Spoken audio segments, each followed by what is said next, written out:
తెలంగాణ ఉద్యమం అంటే ఏంటో ఈ తెలంగాణ ప్రజలందరికీ కానీ అప్పుడు 360 మంది చనిపోయినప్పుడు డాక్టర్ మహేష్ చంద్రారెడ్డి ఫలితం వల్లనే అప్పుడు ఆగిపోయింది. అప్పుడు వచ్చే తెలంగాణ తర్వాత 2001లో మధ్య మధ్యన కొంతమంది చేస్తున్నారు కానీ అది పద్ధతిగా లేకుండే. 2001లో ఏమన్నారు, తెలంగాణ నేను ఇస్తామని వైఎస్ రాజశేఖర రెడ్డి గారు కరీంనగర్ 2 సభలో చెప్పారు సోనియమ్మతో. కానీ దాన్ని ఎక్స్టెన్షన్ చేసుకుంటూ పోతున్నారు. మళ్ళీ 10వ అది అన్నారు. తర్వాత కేసీఆర్ బాగానే కష్టపడ్డాడు, కాదనటానికి వీలు లేదు. అందరూ నాయకులు మన అందరం కలిస్తేనే కేసీఆర్ కలిస్తేనే మన అందరం. అయితే ఇక్కడ ఒక చిన్న పొరపాటు జరిగింది. మనకు సోనియమ్మ ఆ రోజు 2 సభలో చెప్పేసింది, మీకు తెలంగాణ ఇచ్చేసినా మీరు చేసుకోండి.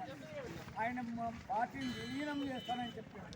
ఏది లేకుండానే నేను ముఖ్యమంత్రి కావాలని ఆయన సీట్లో కూర్చున్నాడు. ఒక 5 మాత్రం మంచి పదవులు అనుభవించారు, సంపూర్ణంగా సంపాదించుకున్నారు, తిన్నారు.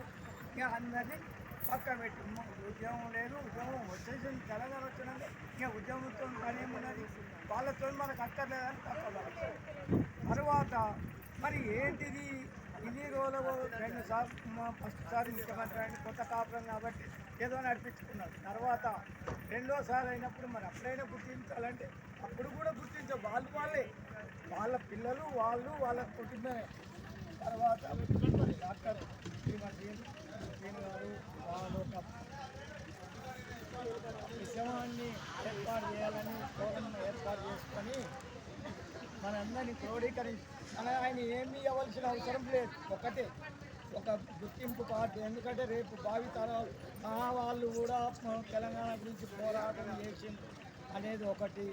250 గజాల భూమి వాళ్ళు ఇచ్చిన ఆమె, మనం కొత్తగా అడుగుతలేము.